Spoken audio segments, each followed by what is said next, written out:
আর বর্তমানে একটা অবক্ষয় আসলে আমাদের চোখে পড়ে, যেটা আসলে আমাদেরকে খুব পীড়া দেয়। আমরা আজও আমাদের সিনিয়র কাউকে দেখলে আমরা কিন্তু সম্মান করি, বা তোমরা আমাদেরকে দেখলে সম্মান করো। এই সম্মানবোধ কিন্তু এখন আসলে অনেকটা কমে যাচ্ছে।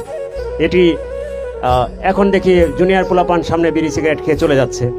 কে সিনিয়র, কে জুনিয়র, কে বাবা, কে চাচা, এটা কিন্তু আমরা মেনটেন করি না, আমাদের বর্তমান সমাজ করে না। একবার মনে আছে আমরা ঢাকা বিশ্ববিদ্যালয়ে তখন পড়ি, সবে মাত্র আমরা সিগারেট খেতে শুরু করেছি আর একটু পরে, প্লিজ এটা একদম পার্সোনাল বিষয়, তারপরে বলি। তো হঠাৎ করে মনে হলো যে আমরা তো যথেষ্ট সিনিয়র হয়ে গেছি, আমরা আজকে বাজারের মধ্যে দিয়ে সিগারেট খেতে যাব। আমি মুক্তদা কয়জন মিলে সিগারেট জ্বালালাম খালেকের 4 স্টল থেকে। তো বাজারে যাবার সময় যতই সামনে যাই একজন করে মুরব্বি বাদে সিগারেট পিছনে রাখি, এরকম করতে করতে একসময় সিগারেট ফেলে দিলাম। তা মনে করলাম যে না, আমরা আসলে এখনো এতটা বড় হইনি যে মির্গি বাজারের মধ্যে দিয়ে আমরা প্রকাশ্যে সিগারেট টানবো। এই অভিজ্ঞতাটা এই কারণে বললাম যে আজকের অবক্ষয়ের যুগে কিন্তু সেটি একেবারে অসম্ভব একটি কল্পনা আমাদের কাছে মনে হয়। তো যাই হোক, আমাদের সন্তানেরা অনেকেই এই 92 ব্যাচের বা 90 ব্যাচের অনেকের সন্তানেরাই কিন্তু এখানে মানুষ হচ্ছে।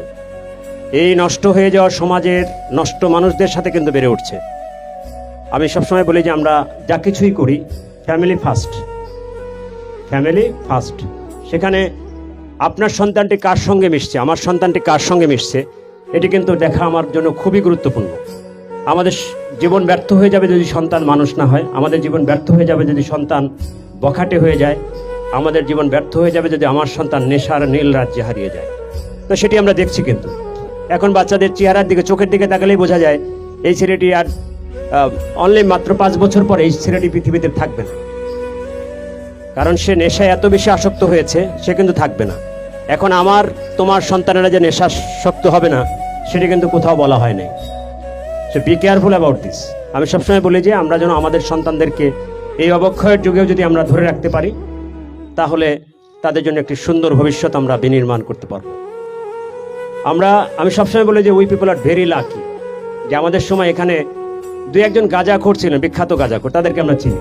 কিন্তু তারা নিজেরাই খেত, তারা কিন্তু কাউকে স্পয়েল করে নাই, কাউকে ডেকে নিয়ে এসে কিন্তু গাঁজা খাওয়ায় নাই। কিন্তু বর্তমান সমাজে অনেকেই কিন্তু এই বাচ্চাদেরকে কিন্তু নষ্ট করছে। গাঁজা, ইয়াবা, মদ, কি নাই যেখানে আমি শুনে আশ্চর্য হলাম যে মির্গিতে নাকি সবই পাওয়া যায়। এক সময় এগুলো ভাবাটাই ছিল আমাদের জন্য পাপ, আর সেটির মধ্য দিয়ে কিন্তু আমাদের বাচ্চারা এখন মানুষ হচ্ছে। সো আমি আমাদের ছোট ভাইরা যারা 92, ছোট বোনেরা যারা 92 যারা আছো, বাচ্চাদের প্রতি খেয়াল রাখবা, বাচ্চার প্রত্যেকটি আচরণ খেয়াল রাখবা।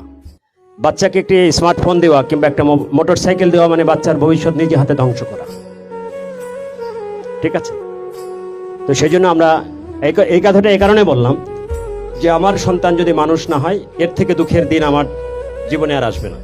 আমাদের কারো জীবনে যেন এই দুঃখের দিনটা না আসে।